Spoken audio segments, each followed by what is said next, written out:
IELTS writing, academic task 1, report writing, bar graph. So you will be given a time limit of 20 minutes to do this task. You will get only one task 1. Here you need to compare and contrast information. Ideally, you are suggested to write 160 to 180 words. You must summarize and report the main features. The criteria for task 1 is as follows. Task achievement. Here, you must analyze all parts of the task and fulfill whatever the task requires. Then comes coherence and cohesion. When writing your answer, you must write in a proper structured manner with all of the points as well as proper connected sentences. Grammatical range and accuracy represents the grammatical structure. This includes tenses, verbs, prepositions, articles, etc. The final criteria is lexical resource. This refers to the wide range of vocabulary you use in your task. Is an example. You should spend about 20 minutes on this task. Bar chart shows the number of times teams A, B and C has scored points per season. Summarize the information by selecting and reporting the main features and make comparisons where relevant. Write at least 150 words. At least 150 words is the minimum requirement. You must ideally write between 160 to 180 words. Now here is an example of a bar graph. As you can see, your scores per team by team per season is mentioned here. You have your 3 teams, they are color coded. This is your first main feature. Your second main feature is this, the seasons. It also consists of the timeline. On your left, you have another feature, points. So when you are preparing in the first 1 or 2 minutes, make sure you make a note of these features first. Note the contrasts or differences, make comparisons, and then start writing your answer.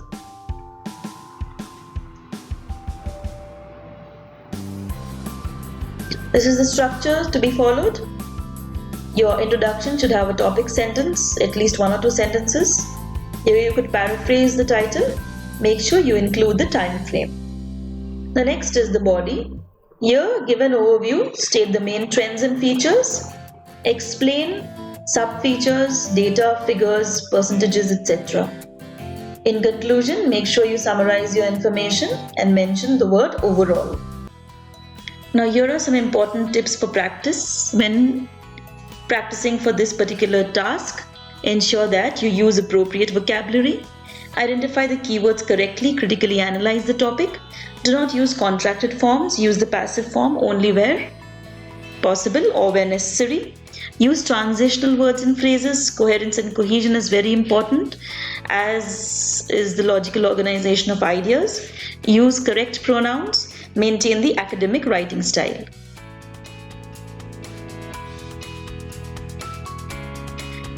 Now to do this task properly and accurately, as mentioned before, you must use good vocabulary and relevant vocabulary. So using words that denote change or that denote comparison and contrast will definitely give you an edge in the writing test. For example, on the left you can see language of change.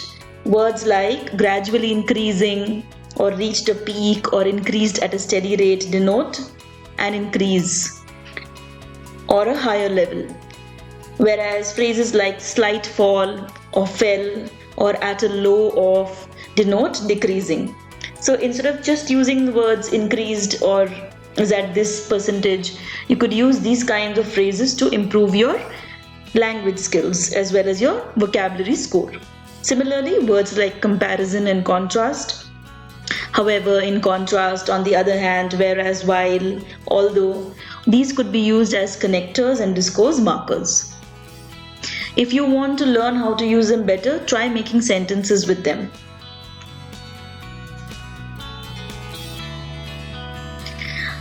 Furthermore, especially for diagrams or at times maps, you could use time connectors.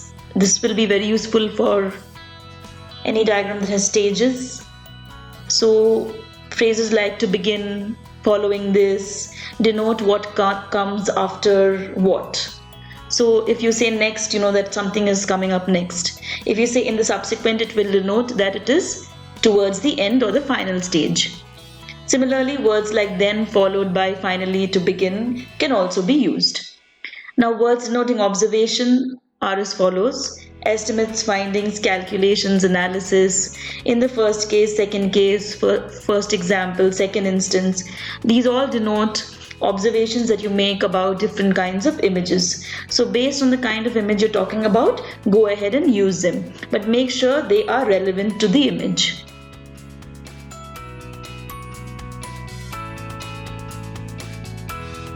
That is the end of this session. Thank you.